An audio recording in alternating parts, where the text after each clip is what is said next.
Hey,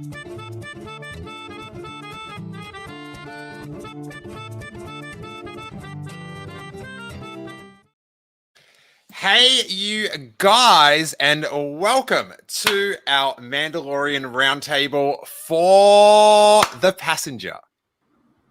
Chapter 10, Season 2, The Mandalorian. We've got Star Wars on TV, and other things are going well as well. So I hope everyone is having a great day around the world, and we've got some great people to talk with around the world about this fantastic show and a controversial episode. It's having a mixed response, so it will be fun to let's work through that. And guys, if you're watching, you could be listening to this on the podcast. You can click the link, go to YouTube, and watch this live, as you're going to get blown away. We have got a smorgasbord of people to join us from the Sith list. We have got Les. How you doing, buddy? Les Gonzalez. I'm doing great. How you doing? I'm super good. Love the Captain America t-shirt. It's fitting. It's fitting. It's fitting for today. Because you've got that on, I should mention I've got my Yoda Hawk t-shirt on. I don't like plugs at all, merchandise and stuff, but I just thought it was fair that we both mention our t-shirts. Our buddy joining us from the Valley, it's Laura Sirikul. How you doing? Hi, good. I'm so excited to be here, and I'm so happy. I've been having so much fun today. It's been so great. Yeah. I'm so happy. Do you know you've got the Yoda Riz on? This is how I look. Oh, okay, great. This is my everyday celebration. We have got from Nerdist and writing all over the place, we've got Riley Silverman. How you doing, Riley? I'm good. I'm also from the Valley, so Laura and I are as close as we can be safely currently. Yeah, you can't call you're Ohio to me. I mean, yeah, I guess if you're going to go by 10 years ago, I guess do you still say Australia or do you say Hollywood? Like, where do you live right now? Well, I think when I talk, it gives it away. I try to go Hollywood.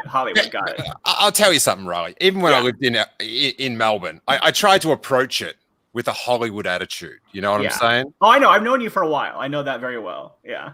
You would be the person in all of this that I've known for the longest. Yeah, that's weird, but yeah, it's true. And both of us not from California, but we also first met in California, but neither one of us lived here yet at the time. There's a whole lot going on there.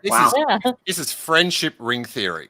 We lived our own prequel series where we actually managed to make our loops, like we tied our story together before our stories took off in a way that actually, like Lucas couldn't have written it more Lucasy, and then how we became friends and how we met. So there we go. This is just a funny thing I always remember from when we had dinner when we met for the first time. Yeah. Afterwards, you said you were going to the Dresden, and I said I was just getting into stand-up, and I'm like, I'm going to go. Apparently, Dane Cook's on. I'm going to go check him out at the Laugh Factory, and you were sort of just like, "Yeah, good luck with that. Have fun." Like it was very. Oh my god! And our next guest has just done a runner, so we were. You brought up Dane Cook, and he's like, "I can't stand here for any of this." So I just I want nothing to do with it. Get back for your intro. You look like you're at a comedy club. So the dog was at the door, and I couldn't have that going on. Bloody goat head, James from the Weekly Planet, Mr. Sunday Movies. How you doing? I'm doing great, man. It's a pretty good day. I mean, depending on where you are specifically in the world, but yeah, feeling good. Really good. And how you feel about CGI spiders? I'm okay with it. To be honest, look, I'm sure we'll get into it. We're probably going to talk about that, I'd imagine, at some point. Yeah, I'm okay with it. I'm on board. We'll have to. I'm not sure how you feel about it. Our next guest from the Imperial Senate podcast, it's our buddy Clare Stribling. How you doing, Clare? Oh, just having the most darn tootinest day out there. Doing great. Darn tootin'. You're what I love about America, Clare. Thank you. I try. I am America. That's right. And cheers. Cheers. down the bottom, our two other favorite things about America. We have got, they're all grown up. They're non-animated. It's Beavis and Butthead. They're here from Kessel Run Transmissions. It is Noah Van Outlaw, Star Wars Insider, and Corey Van Dyke. How you guys doing? Hey man, I'm excited to talk about some Baby Yoda, some Mando, exciting stuff. Yeah. Excellent. It's gonna be And fun. our chat is absolutely blistering. Good evening, everyone. I hope you're having a great night all around the world. Now, I don't want to drop this on, and someone, possibly Corey, needs to turn down his headphones again, but I don't want to hit you this up early, but I've got a conspiracy theory. Lucasfilm, Disney have conspired with the liberal media for this big smokescreen event today to cover up that Baby Yoda, Yoju if you will, is eating eggs from an endangered species. I am flabbergasted. This is the bruising of the Baby Yoda brand from this consumption. As Laura, I think, is eating an egg on air right now. So, with the ears on, you're doing a reenactment. I'm triggered, Laura. I am triggered. It's actually like It's actually a third egg she's eaten. We all tried to stop her, but she just kept going for it. yeah. Well, okay, that's actually a hungry. point of contention that we can get into as we go through the episode. I don't think that the frog lady is an endangered species. I don't think she's saying the last of my kind. It's just the last of her family line. Like, I think that's what I took from it. Yeah. my issue is less the endangered species and more the fact that it's a sentient species. Like, you get into a really gray area, like when you talk about like hunting and livestock and farm animals. But like when you have a creature that wears clothing and can reprogram a droid to speak to you, that's when it's like maybe a little creepy. You're eating its eggs. That's like my hang up on it. Yeah, absolutely. I don't want to get into the specifics of this, but let's get into the specifics of this because they're not fertilized, which I think adds a different element to it. Not that this is a conversation that I should be having, but what a lot of people About to get into the pro-life, pro-choice discussion on Steele Wars. Unless you have a frog alien womb, you should not talk about a frog alien womb.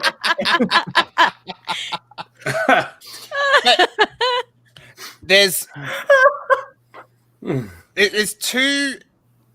I've got two theories that I just want to get these out of the way up top. Now, the first one is like there's two ways this story can go. Like it could just be that Baby Yoda, Yoju, if you will, just eats eggs. Just says, "Hey, here's your family. I'm eating it. Whatever. I can force it up. Whatever. Let it go." I kind of feel like that's no good. Two ways it could go. One that I thought about watching the episode is that Baby Yoda, Yoju, if you will, is going to be infested with one of those spiders that he ate because they reenacted Dare. one of the opening scenes of Alien. What I've got That is not a chest burster spider. dude, It is. First Yo, of all, are you seriously thinking that anybody went to Disney and pitched, "Hey, we're going to do an episode where a chest burster pops out of your number one toy, out of the toy that you sell the most of? That would make before a cool Christmas, Funko Pop, we're going to though. put children through the trauma of watching a spider burst through his chest." I'm not saying it's going to burst out of the chest, but it may make him sick. It may make him Don't you sick. dare! Could, Don't you but dare, the other baby, you're alternative, sick.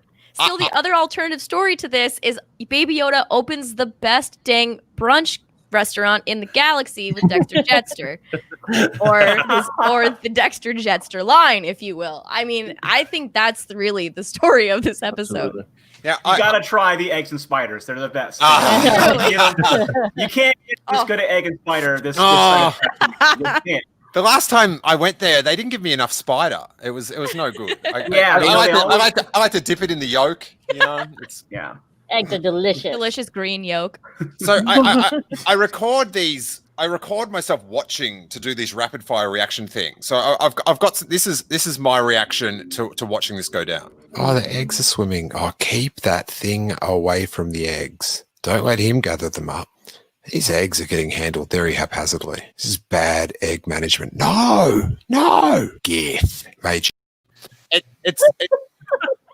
I'm very worried. I'm concerned. But here's the other theory, and this was brought up. It got handed off to me secondhand from Pause on our we did a patron exclusive phone call after we watched The Mandalorian to go blah, blah, blah, blah, blah, blah. And one of our listeners, Tracy Moon, he had a theory that I love. I worry it's not going to happen, but that Baby Yoda, Yoju, if you will, was consuming the eggs to keep them safe in his tummy, and at a later date he'll go.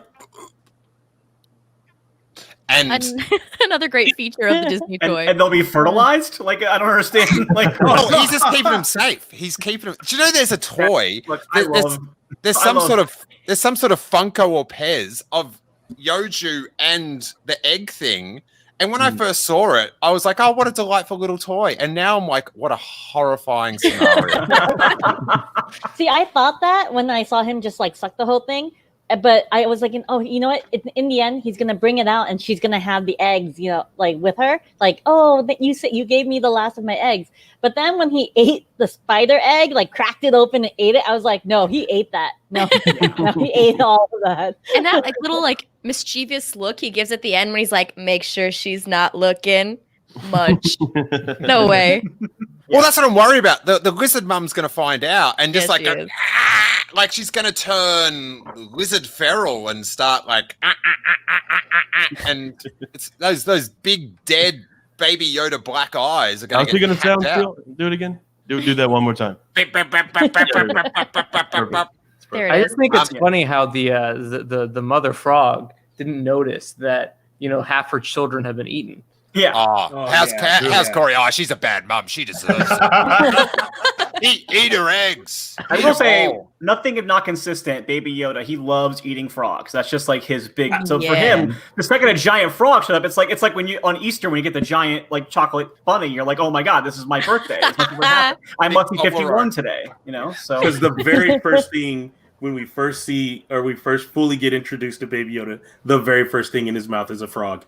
He's just literally stuffing that frog down his throat, and he searches for delicacies, and he found the eggs, and that's his like version of caviar right there. So I don't know if anyone's questioning this, but when does Mando feed Baby Yoda? I've never seen him feed Baby Yoda. So it's like he's hungry. Yeah, he needs to just feed him, yes. or else he won't be eating all these eggs.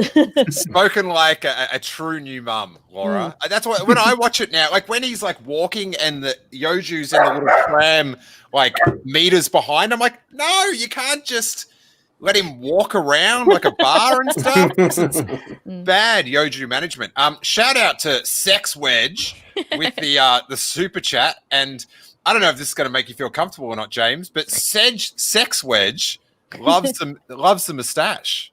No, I'm here for that. I appreciate any compliments coming my way. All right, well, you heard it here first. James is up for a sex wedge. That's excellent. And Daniel Patrick is in the super chat saying, "Cheating Jimmy, why are you wearing glasses, you big nerd?" This is someone I know in my real life, and I just say, "Fuck you." That's why. I wouldn't say that to anybody. I know this person personally. All right, nice. Is this someone you cheated on? Because that would be a really awful thing to find out in the middle. Cheating Jimmy, like I just hope going down. I just hope your lovely wife, Claire, does not see this message that you've left in the chat. Thanks, Sex Wedge. And that was before they made the donation, so yeah. All right, so let's run around the plot. We'll start with you, Les. When you think of this episode, what's your sort of your initial thoughts? What are your quick, just like? Well, okay, so it was filler, but it was still pretty good. It was still pretty cool. It was worth it. Again, Baby Yoda is just an eating machine, and he needs to be taught, hey, you're eating something that you probably shouldn't be touching that. But obviously is going to get into mischief, and it's okay to have a little bit of mischief as a baby and as a kid growing up. Excellent. There's nothing wrong with a bit of mischief. I agree. Laura, as a mother, how did you feel? I honestly was at first I was like, okay, he's protecting the eggs, probably like sucking it up. But after I realized, no, he's actually just devouring the frog lady's eggs. I was kind of like, oh no, like this is like conflicting. I kind of knew Disney was gonna make him a dick, but because I was thinking like, oh man, we're gonna buy all this Baby Yoda stuff, and we're gonna find out that Baby Yoda's like a jerk. And then I was like, oh, this proves it. And I don't know, I kind of felt like, oh, she was trying to protect her little eggs, but at the same time, why didn't she just have them? Oh, well, you're in Corey's court of. No, but I am kind of against it because Baby Yoda needs to be disciplined. Okay. Well, I'm going to follow you around. I'm going to follow you around the valley. The moment your eyes are off your child, I'm eating her. All right. Riley, what was your initial takeaway? The baby eating egg thing wasn't as much of a problem for me as like I made fun of it earlier, but like it's weird. I don't think they intended it to be as dark as it reads. I think that's one of those things where like I think it got lost in translation somewhere. A friend of mine recently described Baby Yoda as having asshole cat energy, and that's the exact level that I bring to it. I think that Baby Yoda like he's a toddler, right? He's supposed to be, he can't speak yet. He's very mischievous. Like I don't have children of my own, but I know how hard it is to keep things out of kids' mouths. So I don't know if he's necessarily like evil because he's eating these eggs, or he just doesn't understand quite yet. Like, no, this is like a thing you shouldn't be eating, and he's very one-track mind, which I think kids of that level of development like often are, and I know cats definitely are. So it didn't bother me as much as I think that like for humor I make fun of it, but in reality it was like. I think it was a thing they were trying to go for a gag, and they didn't realize that it reads as dark as it actually is. So, yeah, all the way. I'm just like, no, not again, no. Yeah. And then just like we had these like from these Danish chocolates that had licorice in the middle, and we had a tub of them clear, a lot like that tub actually, and I'd eat one like once a week, and then. I was like, oh, I'll just have another one. And then they go down to where, and then when my wife found the container of these chocolates that we can't get any more of, and there's only 4 left, I'm just like, ha ha ha, they were good. And I felt like that's what the Mando was going to hand back to Lizard Frog Mum, was just like a container with like 3.5 eggs. Yeah. As far as the episode overall, though, like Les said, I think I also agree that it felt kind of fillery, which kind of surprised me for the second episode of the season, which is also kind of like, honestly, I felt the same way about last episode too. Is that it felt more like a mid-season episode than a premiere episode, and so I think it's an interesting choice they're making with the stakes of these episodes early on in the season, because I definitely think a lot of people, myself included, thought we would come in early with some Darksaber and stuff like that. So the fact that we haven't gotten those, we've kind of gotten more episodes that felt like the middle of last season is a really interesting decision to make. And, we're getting some fun little drops like the Boba stuff, and then also like Filoni having the cameo this week, which was amazing and kind of cool to see. And like, the kind of nod to last season. So we're seeing the extension of plot elements coming into it as well, with the X-Wing pilots referencing the prison breakout. So there is sort of an idea of like a ripple effect of things that are happening in this part of the universe now. So that is interesting to see. So I'm excited to see where it goes. But overall, just a fun kind of adventure-y episode that ultimately didn't really move things forward, just kind of was literally just it was a transitional episode, literally transitioning from one planet to another as the story goes on. Yeah, I'm going to save it, but we are going to come to verbal blows over that Filoni cameo. I'm going to save it. I'm going to save it. We probably won't, to be honest, but go ahead and bring it up. Yeah, I'll probably just not agree with you, whatever you say. I thought it was a pretty good move last week to have, like an episode that anyone could jump into. And I think when you watch the whole season, this episode, you know, it'll fit in, but it's brave to do it 2 weeks in a row. Yeah. Because we've got those two dudes down the bottom of the screen that are just like, give me storyline reveals. I want to see the Tano. James, what was your initial takeout? Yeah, look, I can't really argue with any of that in terms of filler because, it's literally an A to B. After the first episode was very much like reestablishing the universe, and I'm big on the screen. Sorry, it's freaking me out. But that being said, there was a lot of things that I really did like in it. I think we get a little bit more of the Mandalorian personality, and it always surprises me when they manage to do that when you can't actually see this guy's face at all. You know, with the jetpack, and he does a little shrug, like. James, if you feel a bit weird being there by yourself, I can. I'll put a friend next to you. There you go. There's Toro. Yeah. So basically, yeah. So I like the little moments like the jetpack was quite good. I think also learning about his standing in the universe in terms of like what's going on with him and the new system of government and where he stands with that, and he's kind of in the clear. Also, I think the spider scene was great. Like, I think it was genuinely tense, and he's kind of picking them off as he's making his way back to the ship. I thought it was really terrific. But look again, like it wasn't like I didn't love it because I feel like at this point we only get so many of these episodes a year. You know what I mean? Let's move it along a bit. Yeah. Right, Toro? Yeah. Look, this is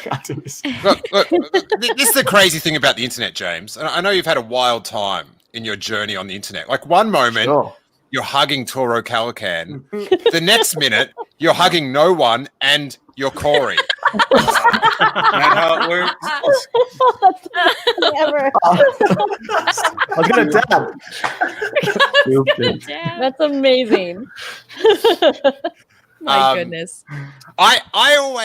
I come to the defense of the filler episode moniker because I believe, and it's my prophecy is coming true, that by the end of season 2, there'll be no filler episodes in season 1. It's all filtering back. They're laying seeds. We're going to have, we've already had, episode 5 of last season, was the filler episode per se, but it also put down the first hint of Boba Fett, which is now in this season. And I don't know if they're going to come back to it if they don't come back to it this season, it'll be super frustrated, but I'll also be like, sweet flex that you are telling like a well-planned out story over, 3 seasons. Claire, what was your take, buddy? All right. So I'm going to be in slight disagreement with the filler argument. While it didn't advance the plot probably as much as even I would have liked, it definitely gave us more character development and more depth to the Mando as a parent. It taught him a few lessons. It, didn't teach Baby Yoda a dang thing. Still keeps eating eggs at the end of it. But I'm like, my favorite thing in Star Wars is weird Star Wars. Like, Salacious Crumb Queen over here, I live for the bizarre. We had Dr. Mandible in this episode. We had this gorgeous frog queen who will forever be like the Duchess I hail fealty to for her abilities to just be fabulous, reprogram robots, and like just be overall badass. Like, I'm just saying, this was a super weird episode. It gave us a lot about Mando last episode. He was the one who's like, hey, let's bring everybody together, but we still have so many biases. For example, he's like, hey, Tuskens are people too. And now he's like, okay, frog lady, I don't speak frog. So even he is learning lessons along the way and growing. And I think that obviously next episode, frog husband, which by the way, I'm not ready for that romantic reuniting moment. Oh, it's going to be like Lost fans. It's going to be like Rose and Bernard. Oh, I'm not ready. I can't even I can't describe how much that moment is going to mean to me. To see them reunited once again and start their family. Ooh, it's beautiful. But no, I love weird Star Wars, and that's what this was weird Star Wars, fabulous puppetry, fabulous character acting by cannot remember her name, but the same actress who played Queel. We had incredible. Like, I hate spiders. Like, I just very arachnophobic. Spider put me in the hospital. I've got a medical excuse.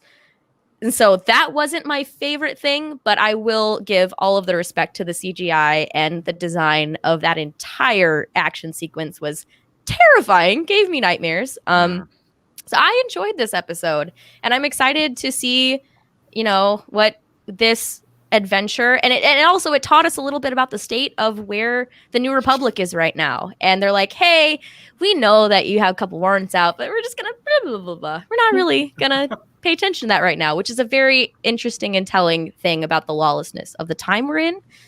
Just saying, I enjoyed this episode. I don't think it's filler. I think it's just filled with weirdness and gorgeous frog queens who find hot tubs and have like the most major chill vibe on any planet. Hot tubs. Love the hot tub. Hot tubs, Noah. Hot tub. That was my beware the favorite hot part. tubs, That was my Noah. favorite part of the whole episode. How quickly does the frog queen get dressed? That's what I was impressed with. That is impressive. Yeah. I was like, that is like Broadway musical quick change. Like, incredible. Tony Award to Frog Queen. I was The like, leapfrog. I was like, Yes, the leapfrog. Oh, oh yes, I died. I was cheering for that. And then all of a sudden, like, I'm just like, wow, She's that's a badass. She's like, you are too slow for me, Mando. Bye. Yeah, the Mando should have done the same. They should have both like galloped down. Oh, if only. Or leapfrog each other. Yeah. Yes. When she was in the tub, I was like, get dressed. Oh, that was fun. Maybe she used that tongue. She heard like, you, Steele. That's probably what happened. She like tongue Yeah. lashed it to her and then like anime jumped into it. We've got David Wilson in the super chat. He says, personally love the episode. It's Star Wars being weird, and that's it at its best. I think the promise of what's to come hurt people's expectations again. Also, Dr. Mandible, Therm, Scissor Punch, team up when? Yes! Claire, can you answer that question? When is that team up happening? I can tell you exactly when it's going to happen, and it's going to be in my dreams tonight. And I can't wait. Maybe filler is the wrong word. Maybe like episodic might be more what I'm going for. And I think like Mandalorian is a much more episodic show than I think we've been trained to watch in the last several years of television. Definitely. So I don't think like when I say filler, I didn't mean to imply like I thought it was like less than because it was filler. I think it's just this show does operate on a much more standalone episode with like little threads that go throughout as opposed to like one driving saga, which I think Star Wars has trained us to look for. So I think that's what's interesting about this take on it. So, like Star Wars and also like the streaming binge model in general. Yeah. It's like it's definitely trained our minds to be like, but story now, please. Thank you. Riley, when one of those spiders bursts through Yoju's chest, you're not going to be able to call it filler. It's going to be very essential to the whole bursting storyline. No, we'll call it Spiller. Oh. Should I go? I'm sorry. Please stay. Noah and Corey, what were your initial takeaways? I'm sure it was. I'm gonna go. Yeah, you go first. Okay. I enjoyed it. I did. I had fun with it. It wasn't what I was expecting, and I think that immediately, like my immediate reaction was like, made me a little more disappointed because, like Steele said earlier, like I'm ready to get the show going. I mean, I feel like we've waited a long time to find out, what's going on with Baby Yoda. Why does Moff Gideon want Baby Yoda? All just all this stuff that we're in, and how's Ahsoka going to play into it or whatever. So that was at first I was like, I really wanted to see that, but after I thought about it for a little bit, I'm fine with it, and it's still probably like a bottom 3 episode of The Mandalorian to me, but that's not saying a lot because I like pretty much every episode except for one. I'm not going to say which one because I'll get harassed on the show, but I liked it, but I am really excited for next week's because I think we're going to actually move forward in the story more. Get out of here. Get out of here. I want Corey. Where's Corey? There we go. Yeah. Bring Corey up here. We Right need here. two. We need 2 Corys. Right. Oh, hey, buddy. Good to see you. Hey, Corey, how would you like being Corey. Oh, I missed it. Wait, big head. There we go. Yeah, that's great. Great being me twice. Yeah, that's what everyone wants. I would love 2 Corys. That'd be awesome. That'd be cool. Corey, what are your initial thoughts, buddy? Well, initial thoughts. Well, when I first saw it, I was kind of like, okay. I think the Baby Yoda moments in it are by far the best thing about the episode. I like that it established the relationship between Din and Baby Yoda a lot more. It shows how much he really cares for Baby Yoda now. There's so many. Well, actually, I think the opening sequence of this episode is some of the best for Mando. So It was very clever the way they wrote that in with the jetpack and all of that. Yeah, I mean, I echo what a lot of people have already said. I wouldn't call it filler, but it's definitely, I think, halted the story a lot. I know, like, one thing I've heard a lot this weekend, people say is that it should always, there can be episodes where they're just doing a side mission or whatnot. But I mean, personally, for 8 episodes, I was hoping it would move a little faster. But again, we still have 6 episodes left, so I'm sure they're all going to be great. But yeah, I thought it was slow. I thought Frog Lady was okay. And Corey let me down here. I know. I'm sorry. But after giving it some time too, I definitely think it's a fun episode. It has elements of horror in it. Those spiders are scary, and there's some great shots in it. So I'm glad Dave Filoni was in it. That was cool. Hey, that's my new favorite. And Appa. Trapper Wolf. And Appa was in it from Appa. Kim's Oh, yeah, Convenience. Kim's Convenience. Yeah. Appa. Oh. Paul. So we opened back on Tatooine. Now, Corey, what do we have to say about this return to Tatooine? Are you thinking of anything that a buddy might have told you? Yeah, I genuinely was the whole time. All right, let's go to the tape. Do you think we'll see a bit of Tatooine at the start? I reckon we will, because he's going to give that steak to Amy Sedaris. Wow. Yeah, no, I actually Wow. was thinking that. The last because- episode ended on Tatooine. You're a fortune teller. Congratulations. Oh, you dick! hey, Noah. So which teaser or trailer did Ahsoka appear in again? Before Mandalorian season 2? Oh. Hey, mine might be softballs, but at least they make it to the catcher. You know what I'm saying? You got me. Congratulations. Dude, you got owned right now. Hey, You and all of Reddit. We both got of us, owned, yeah. so I don't know what you're laughing about. This opening little scene here, that if I can work out how to get this back up, there's so many screens now with everyone, and now you've all been made so little on this. All you can see on me is my t-shirt, which is a good promo. But I thought this opening thing with the jetpack, and is that a little Tito that we saw? Yes. Oh, that was so cute. Walking. I always like a rope across something Yeah. to vibe. Mhm. I was Very like, is the Ewok. Mandalorian really gonna get taken down with the same panache as the Wile E. Coyote? Like, it just was Yeah. weird. Yeah. Such a cartoon way to take him down, and I was really surprised he fell for it. That's big Ewok energy. Yeah. And something else, Baby Yoda is extremely durable. Oh, Because yeah. we yeah. ejected from a pouch with no seatbelt of any type. That is not a car seat. That is just a pouch. To be ejected at that speed and it just like get up and make baby noises is superhero at the very, very least. True. You throw a You know real baby, that's not Yeah, I was gonna say you could probably run that scenario a few times with real babies, and that's not what they're gonna do. James, I don't think now's the time to join Mythbusters on this one. But I'm trying to get this. Oh wait, I just missed it.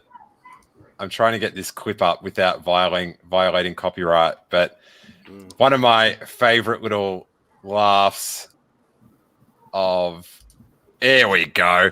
Look at him. This is what you get for messing with Yoju. Yeah. Loved it. Yeah. Are you ready? Bang. Yes.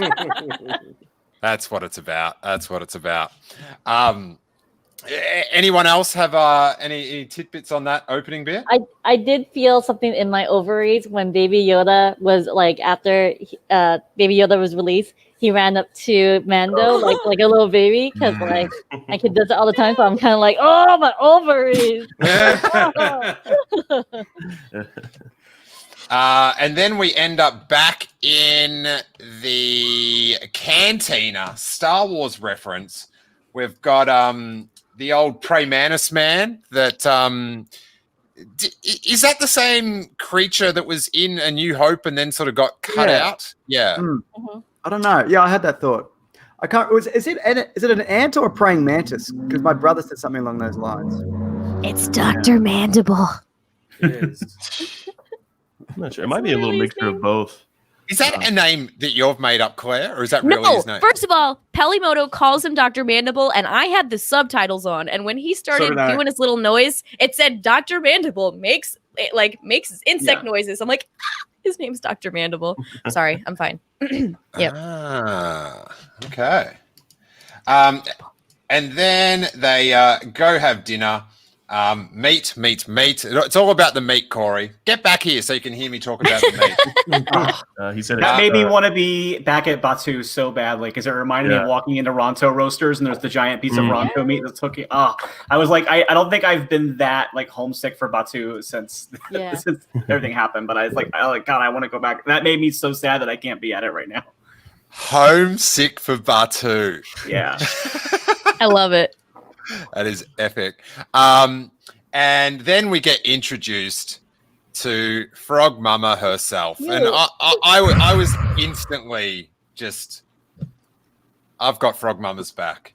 I'm with her, her big eyes, her gills, it was everything funny about it. Because in our reaction, Her tympanic membranes. Oh, when we thank you, Claire. When we were finding out about, there's this person that knows Andy Sedaris' security, this passenger who knows what these Mandalorians are. We were like, what?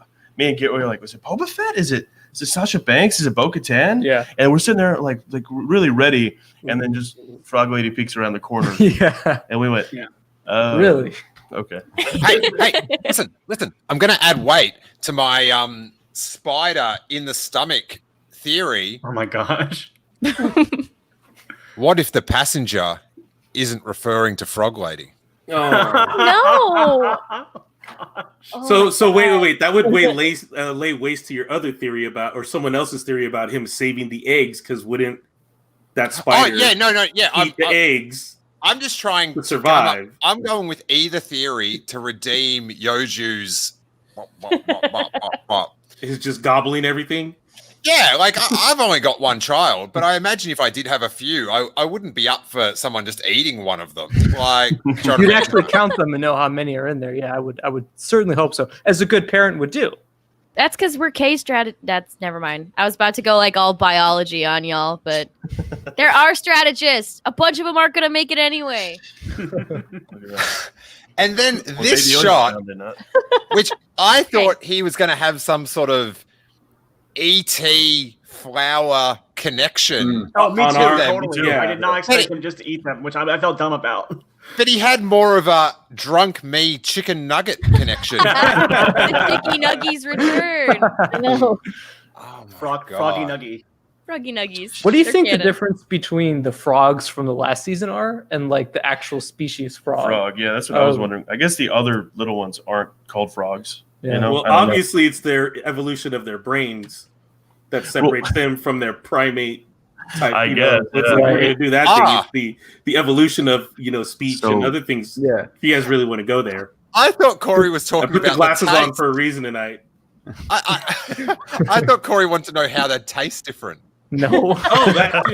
You No, know I'm what? sure That it's leads vastly me to different. believe that what if Yoda, as he gets older, keeps his taste for frogs and starts hunting them down as grown-ups Oh, and has them on a turbine spit? This is horrifying. I This know. is horrifying. Yeah. Oh my god! Like you would think that Mando would be like, "No, you can't have it," and like he would just be watching Yoda the whole time to Right. make sure he doesn't get more. And instead he goes, "How much did you eat?" I'll be like smacking that kid. That was me. And no parent's wanna gonna say let a it's kind of toddler.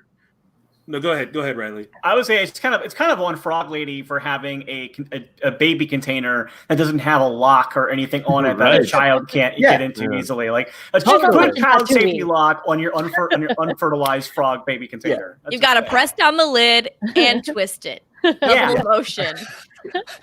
It's like if you've had a drink bottle spill in your bag or whatever, you know what I mean? You've got to really like get it Yeah. on there. You know? Mm. And Den should have smacked. Most parents, right? Toddlers get to put something in their mouth. You smack their hand and knock it out of their hand, right? Randall's He was just like, "Oh, "Don't," well." and he just. Yeah.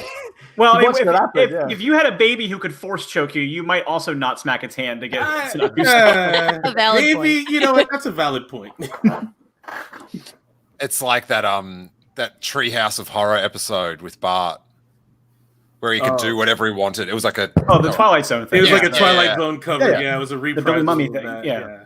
And then he's cruising along. They're all having a nap, and then we get the X-wings. Now, this was cool. Yeah. Yeah, this is awesome. Now, Yeah. I thought it was a ripping tribute to Han Solo with his sort of trying to get around, giving him the signal or whatever, just like the trying to pass the time sort of thing. I thought it was so cool. But when there was they went to the other channel and then it just had the shot on the X-Wings, I was just like, they're going to open them up. They're going to open them up. They're going to, and then it went, I was just like, oh, they opened them up. Yeah. Oh, what is that? What was that? What are you watching, Corey and Noah? Hey, this is not on our end. We heard it too. Oh, We don't get the blame this time. Who's vacuuming? That is so odd. Sorry, I spilled some frog eggs earlier, so I got to take its tone. is that someone's Roomba going by? Yeah. My Yeah. X-Wing was opening up, so it makes that noise when it opens up, because then the wind resistance changes. So in space, apparently. Hey, it works. It works. Yeah. I really like this scene. I sort of like the return of Filoni in the middle of an episode. I'm just over Filoni'd. I'm just thinking about Filoni the whole time. Noah, what do you have to say, buddy? You're not a fan of Filoni being in the episode? Is that what you're saying? I'm a fan of him standing behind the camera going, you know, the Yoda and this, and you should do, and George once told me, and like that's what I'm up for. But just That's this is the most you had your hypocritical. cameo, you had hold your on. cameo, and just let's just get into the universe. It's because it wasn't Steele Thor. just Yeah, did. Steele just wasn't did the Thor. Star Wars version of Suge Knight, calling out Puff Daddy back in the day at the Stormtrooper Wars. Exactly. I'm like, If you don't I've want no never- producer all in the video, you come on over. I know that. I know you said we come to blows over this, and I didn't think we would. But I will say, what is the point of being one of the caretakers of Star Wars if you can't put yourself in the cockpit of an X-wing at least once? Exactly. That is exactly. my No, feeling. no, I agree with you, Riley. At least once. A season. I didn't say. One. A Oh, season. And apparently he had to be forced into it. He was trying to get on a plane and get away. yeah. Well, I will say that when he did show up, I was like, is he the only X-wing pilot in the entire galaxy? Like, why have we seen him twice in two different situations?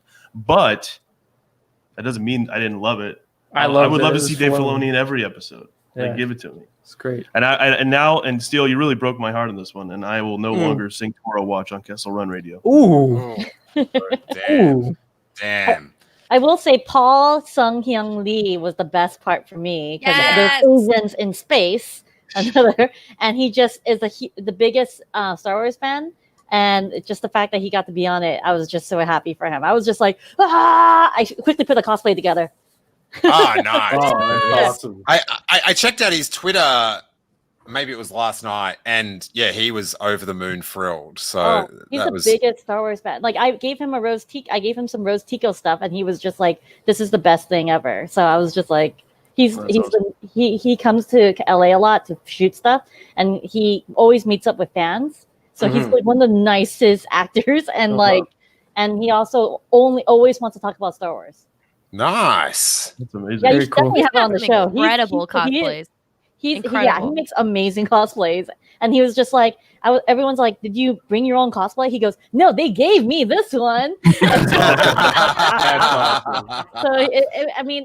it was so great just to just to have him, not only because he's a huge fan, but also representation. But he's also a huge Star Wars fan. So it's like, the whole time I was just like, oh, he's being such a they made him a badass. So I was really happy, and they gave him a name and a Wikipedia. I was so happy. I was just like, oh, sick.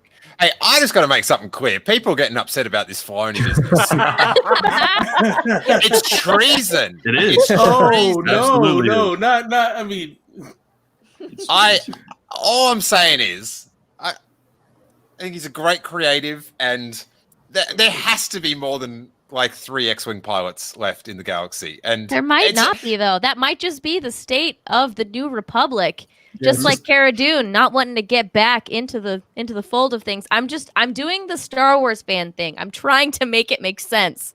Well, And I think it works in that if since it ties into last season, I feel like it kind of makes sense. Like, oh, I remember this thing happening at this thing, and it ties and that in. did happen, so it makes Yeah. sense. And it's not like it's a Tarantino thing where he makes himself also one of the really like the linchpin characters of the story. Like he's kind of just there while Appa is actually like taking the control of everything. Yeah. So I like that I'm just calling him Appa now. No, I think his name was Charlie in the episode or Carson. Yeah. It was a very Earth name for very back to the old Luke and Leia level of Star Wars games. What if there's like clones of Dave Filoni? It's a whole thing. I like that. I want to see Deborah Chow and Rick Famuyiwa again. I want to see them show up too. Yes. Yeah. You bring up a nice concept, Riley. Tarantino as an X-wing pilot. Oh God, no. That would be. I don't need that many N words on Star Wars. So we don't need any. Yeah, yeah. That's what I should have said. Yes, sorry. So yeah, they end up crashing on not Ilum, which was I don't know, sort of. I sort of had my hopes up for a bit of Ilum action, but it is the horrible spider planet. Now, I'm not a horror film person. I found this tremendously tense and like full on. I was like screaming at the screen, like, I don't know how they're going to get out of this. I don't know how they're going to get out of this. Little did I know Filoni and his little pistol, but I can't say enough good things about the action and just the stakes building with, like, there's always a bigger spider, it would seem. But I'll cross to Noah. What did you think, Noah? Good to know, buddy. Good to know. Good to know. But how did you go, Corey? Were you clinging on to Noah while you were watching this? Yeah, you can see our reaction on Kessel Run Transmissions, where you can see no plugs, buddy. No plugs. Noah, it's, check out that reaction video only on Kessel Run Transmissions YouTube page. All right. You know, I don't like to belittle the show with plugs and stuff like that. So just if we can just keep it, you know, I know it's just. I love the chill spiders. out. They were cool. I mean, the big one genuinely scared me a little bit. Like the minute you just see it attack the windshield, did not like that. I reckon it's the little ones you got to watch out for. Even the mid-size. It was no. Is there? Yeah, I not a fan. How did you go, James? Yeah, I loved it. I thought it was terrific. Like, I just incredibly tense. The fact that like they're going into narrower and narrower spaces of the ship, and you know that they're running out of places to hide in. You know, and eventually they're sealed in the cockpit. I love the flamethrower as well, by the way. Terrific stuff. Mm-hmm. And then they've got that last kind of place to hide, and then it's breaking through the windshield. It's terrific because then on top of that, you're thinking even if they do escape, the ship's fucked. There's no Ugnaught. I shouldn't swear on this. I apologize. There's no Ugnaught to fix it up. You know, Nick Nolte's not there, so I loved it. That was obviously like the highlight of the episode. Yeah, for me. And it just looks so good. Like I cannot get over how, as a TV show, how good it looks. Oh. Oh my. Trigger warning, please. Oh, Wow. just Thank you, so emotional support cat, for coming in right at the right time. many. How did you go, Claire? Oh, it was horrible. No, I can admire how incredibly well done it was. The tension, like literally, the cat showed up right on time. It was really, really tense, and very well executed. But the spiders, man, I can't do spiders. I absolutely cannot do spiders. So, yeah, thank you for bringing those stills back up. Thank you for. I haven't watched the episode since deliberately. Not even. Yeah. Anyway, thank you, Count Dooku, for showing up right on time, man. Sorry, Claire. Here's a live view of your fear right now. It's a little Yoju. Honestly, it's not good. Arrow Chick does bring up a good point. How many times is Mando going to crash the Razor Crest? There is some Star Wars ring theory in, I think it was the second episode. Was it the second episode or the third episode of the first series where the Razor Crest gets like pulled apart? The second with the Jawas. Yeah, they strip it. Yeah, so a bit of Mandalorian ring theory there with the storytelling, and then I've got to get this shot of the look at the mum. Look at the mum. This is how I feel like sometimes after a big day. I was like, oh my god. Me too, girl. Me too. Like, I get it. It's insane. That's why I have 2 drinks.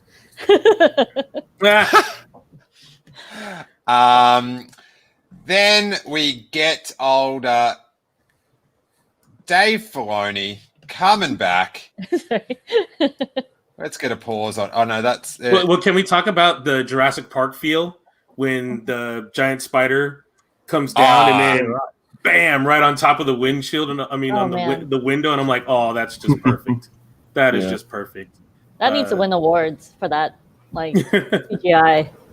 Hell yeah. It is insane how visually amazing it looks. Yeah. It's just stunning. It has a budget of a film, I think the entirety of the season. It looks like a film every single episode. Now, Riley, do you think that your favorite actor in history, that I'm just trying to work this out, Dave Filoni? Yeah, of course. Do you think he was walking around the set telling everyone what the 3 pens in his sleeve do in the universe? No, actually, no one knows what the 3 pens do, and that's actually a mystery. It's like the 3 seashells in Demolition Man. They just, they have them. But if someone goes, what are the 3 pens for? They just go, he doesn't know what the 3 pens are for, and they laugh at it and they walk away. And they don't do it. The massive inside joke. Yeah, I like that idea. I'm going to start using that. That is a good form of. And then he, gets away after. I did think the adding of calling back to the prisoner and saying that they knew that what he did, but he did the right thing, and then he caught Bill Burr. They should have mentioned Bill Burr. You caught Bill Burr for us. I love that. Austin. Thanks for that. We appreciate it. Yeah, and also sort of putting. It was sort of weird because it was like a filler episode referencing another filler episode. To 2 fillers make a full. Did you know that? That's the fandom rule. And then they fly off, and I do have to say, like, it was. The ending, like last week, I just felt so like fulfilled, and I enjoyed this one. But at the end, I was sort of like, "Oh, okay, that was good." But I wasn't like I guess I was. Too. I sort of thought it was going to have another, end credits Marvel scene. I've been Marvelized, but yeah, so I enjoyed it, but in my head, I was calculating what my friends were going to think, and I was like, Robbo will love it. It's weird. My friend Robbo, and I was like, Corey will be there going, they didn't mention Ahsoka. What is going on with this? So let's go around. We'll start at the bottom, work the other way, and do our We're the only show to do this. We're gonna rank it out of 10, and I'm coming up with have I got this information here? Last episode averaged out over all the guests to an 8.3. So we'll see where this one hits. Corey, what are your final thoughts on the episode and your mark out of 10? Yeah, I mean, I really enjoyed, again, all the Baby Yoda parts. Him running up to Din was probably the cutest thing I've ever seen. The spider sequences were really cool. I could tell this was the Peyton Reed episode within the first 5 minutes. It just seemed like it. Yeah. The opening sequence was really cool. Episode was fun, and I'm really excited to see where it goes from here. But out of 10 stars, I'd probably give it a 7. A 7? Yeah. Did you just say a 7? Yeah, what's wrong with that? This fucking guy. I'm sorry. This guy. You gave it like 4. My. Okay, a big jump. I'm going down now. 6.5. I give it a 6.5. Just for you saying that, it's a 6.5. I wasn't expecting you to have it higher. All right, we'll just leave them off to debate for a little bit. 6.5. Well, that's mine. So what are you going for, Corey? What's your last score? What are you going 6.5? Actually, I forgot I did write it on Twitter, 6.5. So I'll stick with that. Yeah, all right. Can't disagree with yourself on Twitter. Oh my goodness, children! Wow. Lie down there and discipline you. We have fun between you two. That's why I was in between when we were doing the reaction. Yeah, right. The post episode. Please come back because every time don't fall apart without me. All right, we can maybe. Do we need an adult in there to sort this out, or what? What's going on? Yeah, that's not the You one. gentlemen are fine. You guys are fine. Okay, all right. Noah, hit us. I like I said, I enjoyed the episode. I'm going to give it a 6.5 out of 10 as well. It's solid, but I'm ready to move on. And no more spiders. But no more spiders, and please let's not do snakes either, because that's even worse. But. Agreed. Wait, sorry, I don't mean to. Someone in the chat said I'm Corey. Beanies are part of my religion. funny. Oh, that's good. Funny. Thank you, Brandon, for that one. That's good. That is good. Some comments super chat themselves. Claire, what was your wrap up thoughts and score?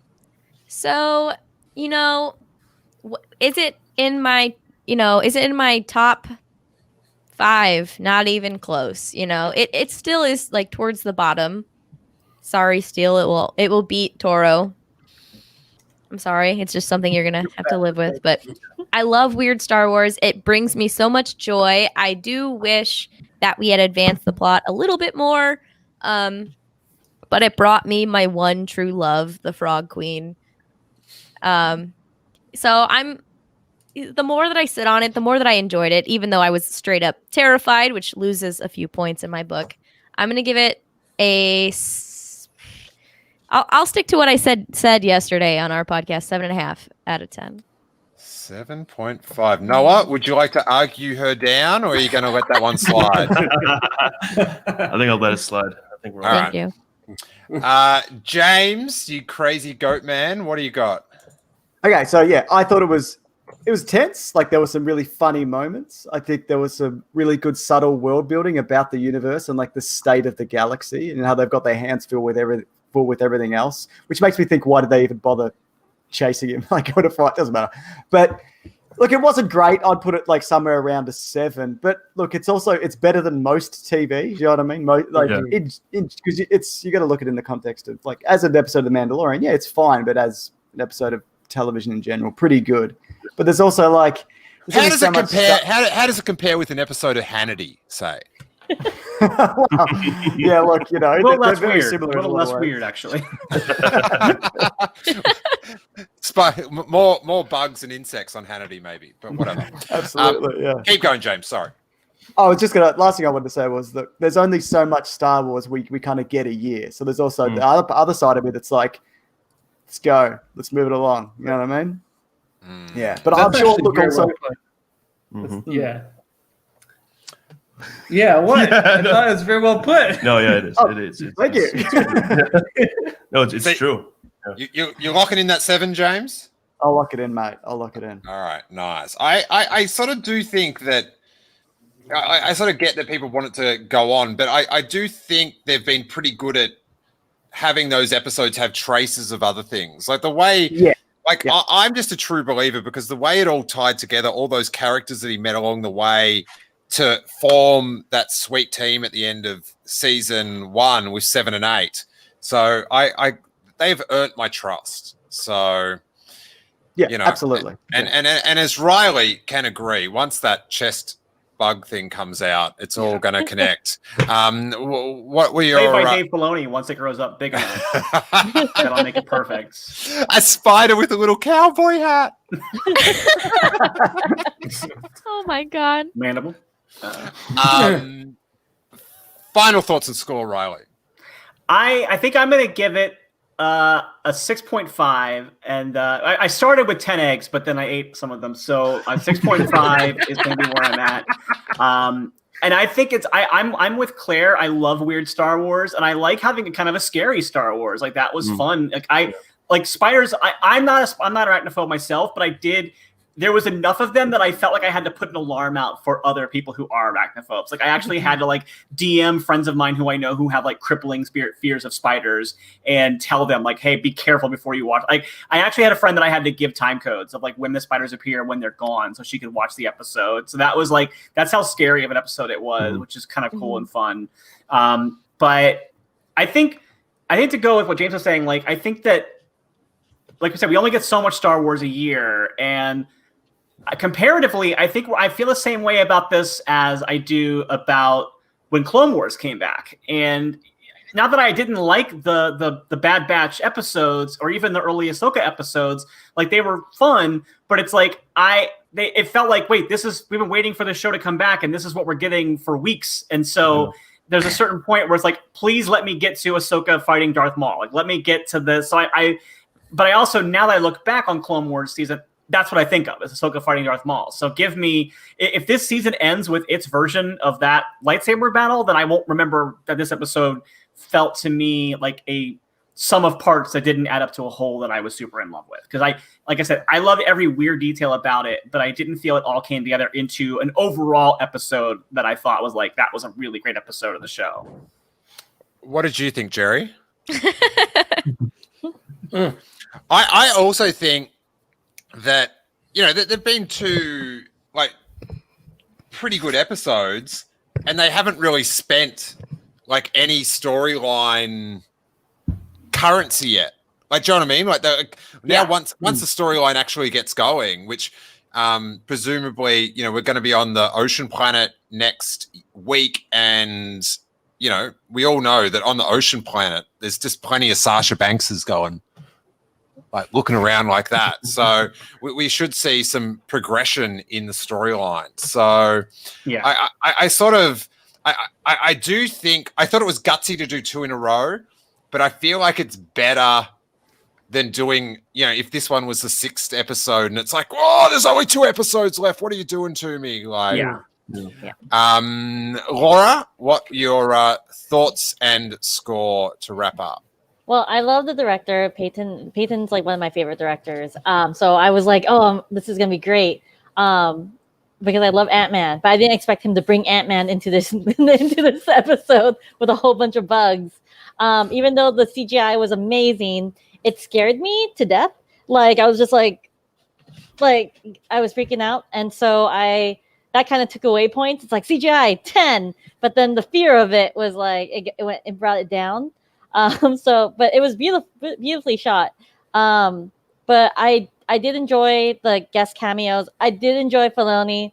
I did enjoy Paul. So that was a plus. And I love Frog Lady. Frog Lady was so fun. She's so cute.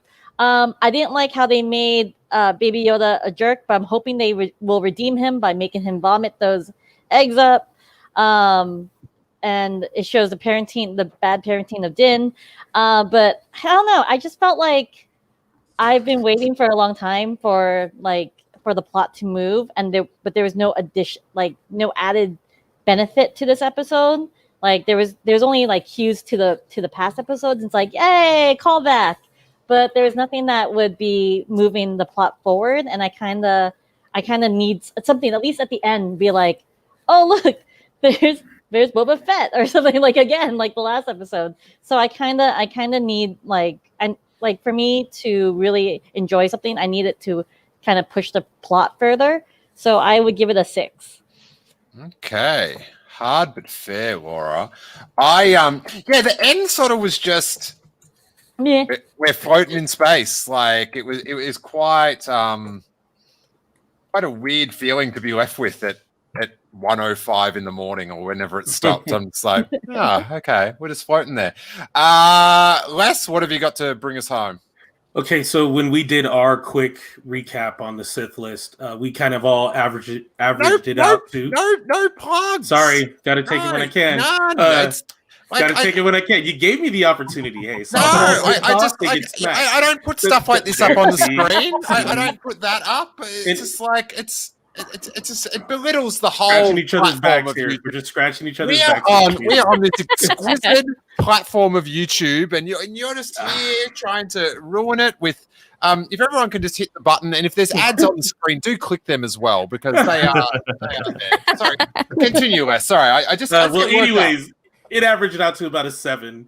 What I liked about it, first of all, at the very end, what was not Baby Yoda did not learn a lesson, which is you don't just pick anything up and put it in your mouth. Because he still ate an egg at the end of it all as he was sitting in Din's lap. So he takes a look around. It's like the kid that sneaks the cookie and keeps it in his pocket. And you look around and then real quick. So and then I like the spiders, but is that the default when you need a villain or something to fight against in most of the sci-fi kind of thing? But it's not a bad thing. It's just, when are we going to see, and maybe Star Wars can do this, when are we going to see an actual anthropomorphized spider race? They're usually not. They're just they're on the dumb end of the spectrum. We got an ant this time around. We've had snakes that are reptilian. Just step those up.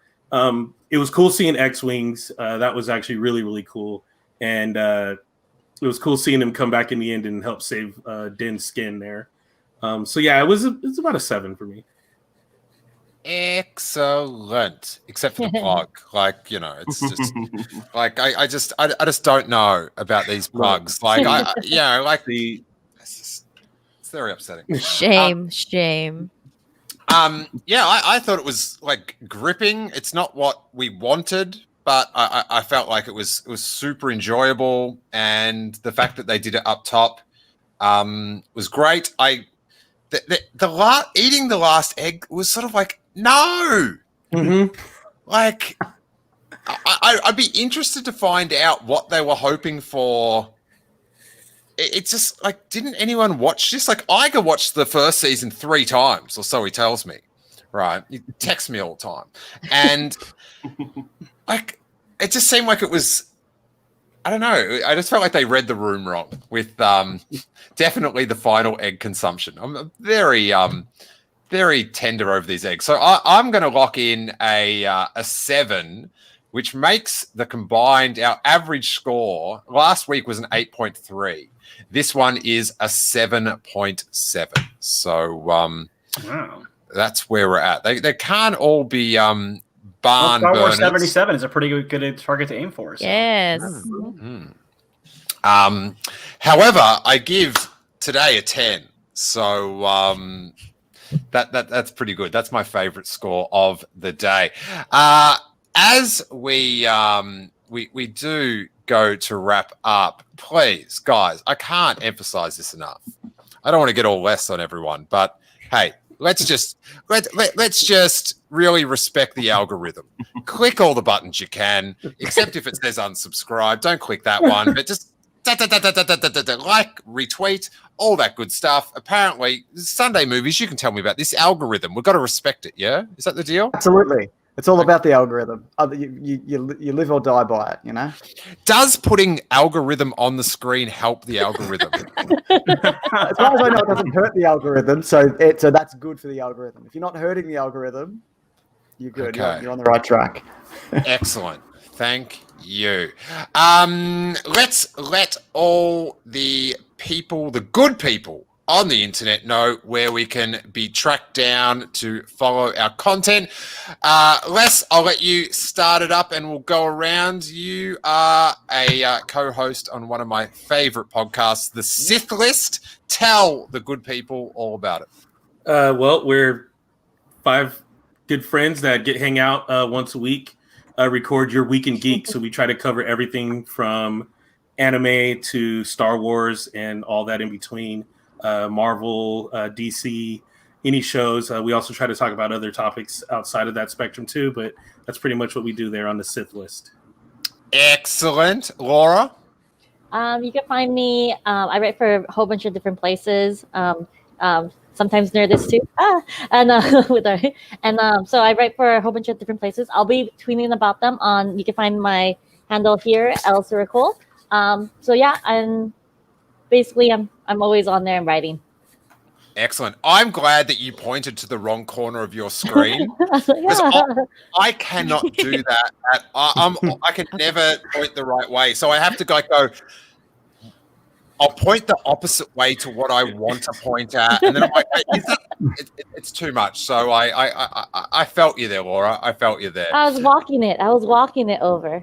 Yeah, I saw that move. It was like Subtle. Nuts. I did it wrong. Oh, damn it. Oh no. No, I was legit trying to do it right as well, which is even sadder.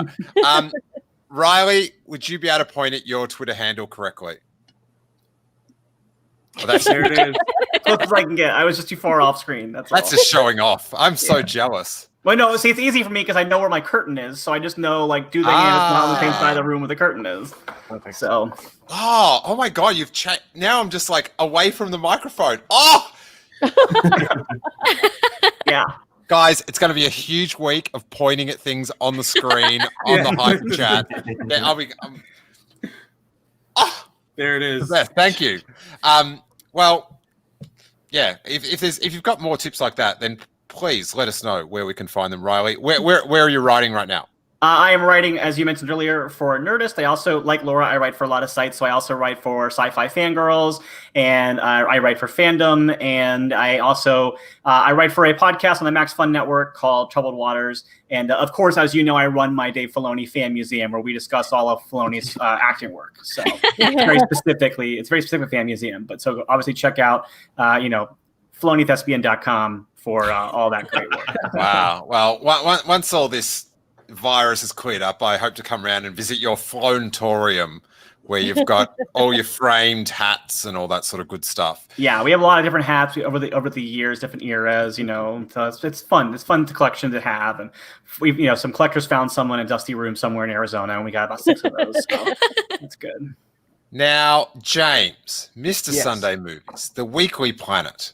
They're your plugs. You can get to them. But first up, Braxton wants to know, are they real bricks? No, this is like a wallpaper, because we were building a set so I could film the podcast, and then I just went, you know what? I don't want to do this. This is too hard. So this is. It's real but fake. Yeah, it's real but fake. Yeah, so it's just it's like a stick-on kind of thing. Yeah. Excellent. Excellent. I figure it's better than a blank wall. If you don't mind, I'd like to plug a video I've got coming up in a few hours. It's called Clumsy Star Wars. This is the thumbnail. See that. Oh, wait, sorry. I got so that I wanted to click on that so badly. Oh my gosh. It's a super cut that Matt, one of my editors, put together, and it's really great. He did a really good job. I just went, "Can you do this?" And he went, "Yep," and he made a really cool thing. Oh my god, that's so cool. Yeah. Exciting. I feel like that might ruin Star Wars. I don't know that I would handle with care with that video because I've never noticed he doesn't have his lightsaber out in that. That's photoshopped. Yeah. Oh no, that's photoshopped. Yeah. No, but he doesn't actually have a lightsaber in that. No, scene. absolutely not. No, that was brilliant. That was the. Because I know there's that Luke one where he looks into it that you see all the time. Yes, there is. Yeah. All right, I look forward to it. I like the idea of that being the thing that would ruin Star Wars. Like of all, the videos posted on the internet about Star Wars, that's the one that will finally bring it down. Yeah, that's right. It's not that it went too woke and Kathleen Kennedy got fired or isn't fired or whatever. Yeah. Wow. God, it ends with a lot of hot fire. Stribs. What's up? My buddy, let the good people know where they can track you down. So you can find me on the Imperial Senate podcast. You can find all of our stuff at imperialsenatepodcast.com. If you want to hear us talking about ridiculous things in Star Wars, like Wat Tambor playing with his nipples, that's what we're here for. All of the really hard-hitting questions that you've been asking about Star Wars. So you can follow us on Twitter at ImpSenatePod, and I'm on Twitter at CStribs. Excellent. Good pointing. That's nice. Noah and Corey, where can we track you down, guys? Where can they track you down, Corey? Yeah, well, you can follow me at Corey_Wolfpack on Twitter and Instagram. And then obviously, follow us at KR Transmissions on YouTube, Twitter, Instagram, all that fun stuff. You can find our content there. And then also on Thursdays here with Steele, when I feel like coming onto the show. Yes, Corey Thursdays. No. What an amazing show. Yeah, and you can follow me on Twitter at Outlaw Noah and on Instagram at the Outlaw Noah and everything Corey said as well, except not on Thursdays with Steele because I don't get invited to it. I pop in anyway. You're on every episode. You do little you little pop in. You're like this. You're very inspired by the Corey floating head. All right, you guys. Well, thanks so much for joining us. Now, Corey and Noah, you're our little scoopers down the bottom. You're down there in the sewers of YouTube. What do you expect we see next week? Well, I can tell you exactly what we're going to see next week. There's an episode description out already for it. Yeah. So. But there is. We're going to go to that water planet. Yeah. And I'll read the episode description. Bump into. For that one. I bump into Sasha Banks. Here's what it says. It says the Mandalorian braves high seas and meets unexpected allies. So Sasha Banks will be showing up for sure. Yeah. And also we'll see Frog Husband, and he's blue. He's the unexpected ally. He's the unexpected ally. Oh, like Frog Husband confirmed. He's in the trailer. He's in the trailer. That shot, that's what I noticed. Like that shot where it's like behind them and they're walking on the boat. You see Frog Lady with the canister, and then next to her there's Blue Frog Man. Do you think he'll notice that half his children were eaten? He's big. Why are a few missing? And she's like, what are you talking about? And then Baby Yoda, that's when he. You wouldn't count them beforehand. It's all good. I think his name will be Frog Lord. Oh my That's god! what I'll be calling him. I'll be calling him Frog Lord for sure. Dreaming too big. The frog daddy's like, all right, wife's here, and I get to fertilize. I get to fertilize 6 eggs. Oh. Steele, you've just completely solidified the term frog daddy, for next week. Yeah, that's Frog it. Daddy. I'm gonna tweet that everywhere. There it is. It's over. Excellent. There was one bit of the show where when they were sitting down to go to sleep towards the start, I was like, how funny it would be if Frog Mama took off her mask and it was Tamira Morrison, like there to like stab the Mandalorian. Like, what a twist. Did not see that coming. Did not see that coming. Hey, everyone in the chat, I really appreciate you checking it out. Thanks to our patrons. If you do want to lower yourself to promotion, you can get a sticker pack, including this one, all the Steele Wars stickers for the first month that you do a $5 patron commitment. You can cancel straight away. Just get one through. I'll send you a bunch of stickers. You get a month of content, and we'll feel good about ourselves, and then we won't have to plug on the show. We won't have to lower ourselves because you guys know how much I hate it. You guys just know how much I hate it. But thanks everyone. I had a really good time. It was a good end to a pretty great day. So check everyone out. Leave a comment if you're watching this afterwards. And hey, may that force be with you.